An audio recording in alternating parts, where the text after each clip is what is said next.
Hey guys, this video is about listing outcomes. Let's just get straight in. So listing outcomes is simply writing out all the possible outcomes to some event or events. So we can just go straight into an example. If we were asked to list all the outcomes of a dice roll, it really is quite simple. You'd write 1, 2, you could roll a 3, you could roll a 4, you could roll a 5, and you could roll a 6. But now let's think about when you've got two events, let's say one followed by another. So now we're asked here to list all the outcomes for rolling a dice and flipping a coin. So the best way to do this is just to take one at a time. So let's focus on flipping the coin first. Let's say you flip the coin and you get heads. So let's write that down. Let's write H for heads. Now, what are all the possible outcomes that could go along after you've flip the coin, you've got a head? Well, you could get a 1, you could roll a 1 on the dice, you could roll a 2, you could roll a 3, you could roll a 4, you could roll a 5, or you could roll a 6. And the exact same is true for if you flip the coin and you get tails. So you could get tails and a 1, tails and a 2, continuing like that.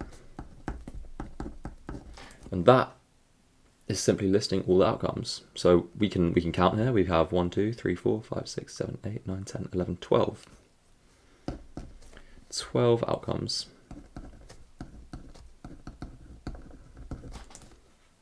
Right. So as I've written below, so what we notice here is that the total number of outcomes is equal to 6, which is the number of outcomes of the dice roll, multiplied by 2, so 12. 6 times 2 is 12. So we can generalize this to pretty much any case and say that if there are m ways of doing one task and n ways of doing another, then there are m times n ways of doing one task than the other. This rule can be applied to any number of tasks, so it's not just if there's 2, if there's 3 tasks, it would be m times n times o, whatever those numbers may be. So let's have a look on the other side, another example. Calculate the number of outcomes there are when rolling a 6-sided dice, then a 7-sided dice, and then an 8-sided dice. Well, based on our formula back here, which m ways of doing one thing, n ways of doing another thing, or even extend that o ways of doing another thing, here there are 6 outcomes to the first dice roll. So we'd write 6. There are 7 outcomes to the next event, so you multiply those together. And the third event, there are 8 outcomes.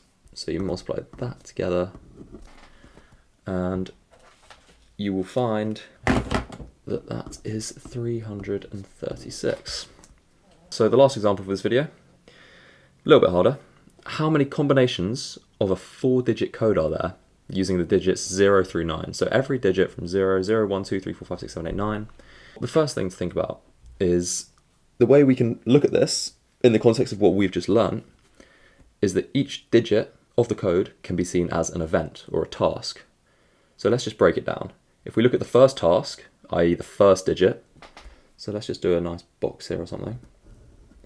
This is our first digit. This is our second digit. This is our third digit.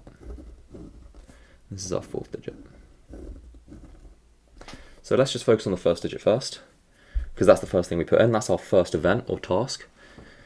So how many numbers can go in here? Well, 0 through 9, there's 10 numbers there. 0, 1, 2, 3, 4, 5, 6, 7, 8, 9.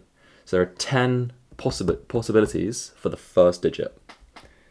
So that's task number 1 complete. And we can say the exact same thing about the remaining 3 digits. There are 10 possibilities for every digit. So this isn't, the 10 is not the code itself. This is referring to the number of digits, the number of possible digits that can go in each place. And as we learned on the other side, when you have the number of outcomes of each event, if you want the total number of outcomes of the whole thing together, you multiply together. So this is simply just multiplying the number of possibilities for each event together. And this will give us 10,000. There is another way you could look at this. You could say, well, it's a 4-digit number that's going to be between,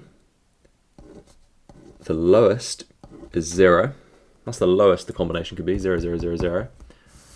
And the highest the combination could be, so between 0 and 9, 9, 9, 9. And if you can spot here, this means that there are 10,000 numbers, because you're including the 0, 0, 0, 0. So there's 9,999 numbers, plus the 0, 0, 0, and that makes 10,000. So that's another way of looking at the problem. Not quite in the way we've learned it, but it's always good to see things in a different way. So that's 10,000 as well. That concludes our first lesson. Thank you very much for watching. See you next time.